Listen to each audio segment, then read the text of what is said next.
Luboja mi mbrema. Mi mbrema, po nuk dhja më gjoni. Ore, atë pranojnë ty ata aty se thonë të vjetër, thonë jeni të vjetër, edhe mua dhe ty dhe vetëm të rinj janë apo vinë të gjithë aty? Jo, ka të gjitha shtresat, ka. Sigurisht dominojnë të rinj, por ka shtresa... Cilat, Lubonja, ka një pjesëmarrje mjaft heterogjene, me thënë të drejtën. Po. Sigurisht që pjesa dërmuese janë të rinj të cilët duan të jetojnë sparje, duan të jetojnë jetën e tyre në vendin e tyre. Por ka dhe, kur them heterogjene, ka dhe të tjerë. Çfarë janë shqetësimet që po artikulohen sot dhe më gjerë? Revolucion, për shembull, thuhet. Do më falni se unë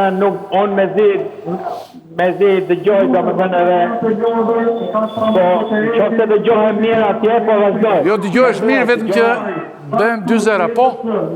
Atëherë, lidhur me pyetjen tuaj, mendimi im është ky.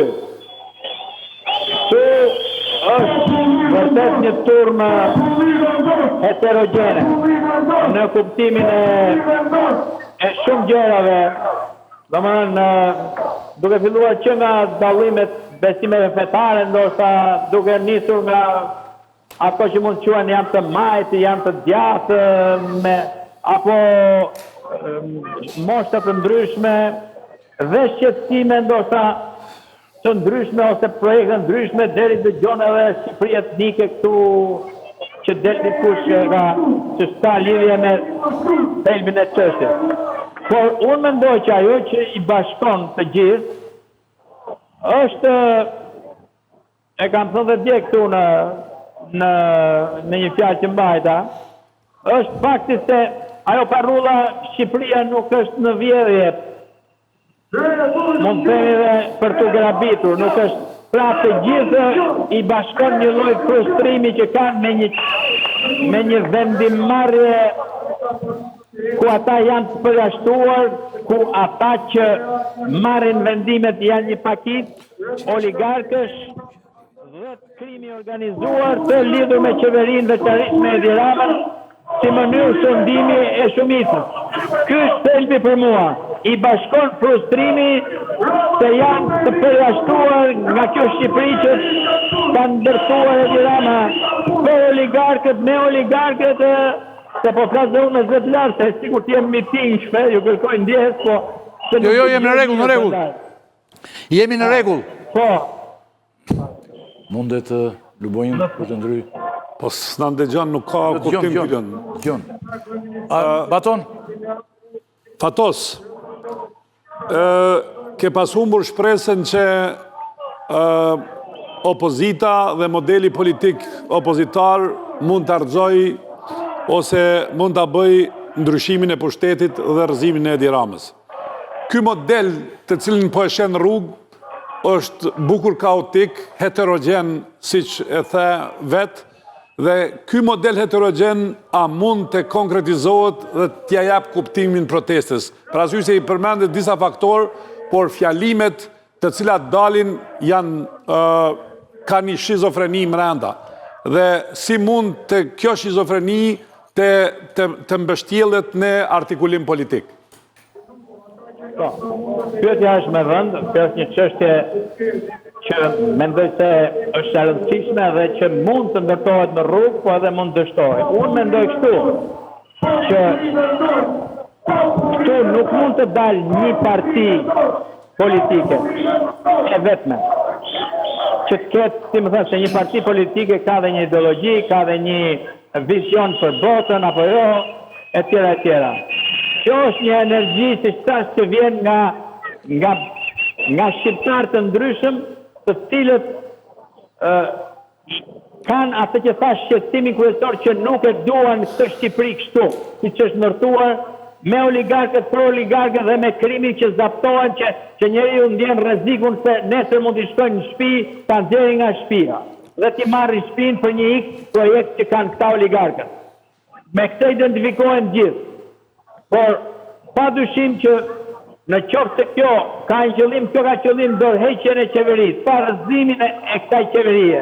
Pastaj mund të hap një krizë politike, dhe kriza politike që kjo mund të hap sigurisht do fus në lojë edhe aktorë të tjerë.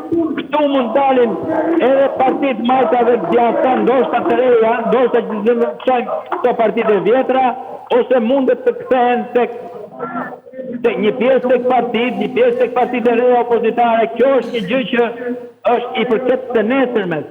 Sot për sot jemi këtu që kaosi i tyre, energjia e kaos të tyre, por që është e përqendruar kundër asaj që thash më herët, mundet të shëmbi këtë, të detyrojë qeverinë të japë tërheqje dhe pastaj të krijohet rendi i ri, një rend tjetër, ndoshta varësisht edhe nga koha që mund zgjat, sepse një ide që kam unë dhe mund të këtu mund tjetë edhe një laborator i ndërtimit demokracisë, në kuptimin që këta njerëz fillojnë edhe ndahen, profilizohen me projekte ndryshme, si shtash me projekte partish të reja, dhe në rrugë, në debat për një Shqipëri tjetër mund ndërtojnë, po themi figurativisht, po them, një kuvend paralel, qoftë se kjo histori do vazhdoj gjatë, dhe kjo mund të jetë bërthama e ndoshta një klasë të re politike që mund të lindi. Unë nuk mendoj që duhet përjashtuar pjesa tjetër, se janë gjithë shqiptarë, por kjo mund të jetë një stimul që do t'i bëjt mendojnë gjithë.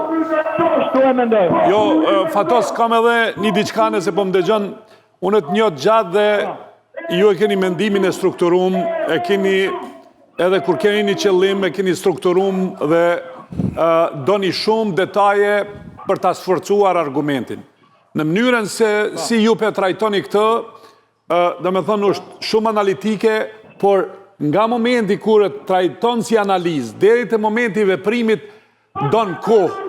Dhe koha është problemi kryesor këtu, për arsye se këto protesta kaotike, nëse nuk e kanë, po themi, lider, nuk kanë organizat, nuk kanë programe tjera, ato shuen dhe pastaj forca ose forcimi i pushtetit është më i madh, në këtë rast forcimi i Edi Ramës është më i madh. A sheti këtë rrezik? Shiko, në qoftë se mund të bëj një krahasim se kemi parë dhe revolucione në përbot,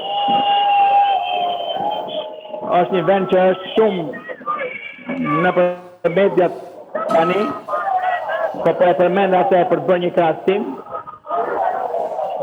sigurisht duke ruajtur edhe veçantësitë shqiptare, po keni parasysh revolucionin iranian.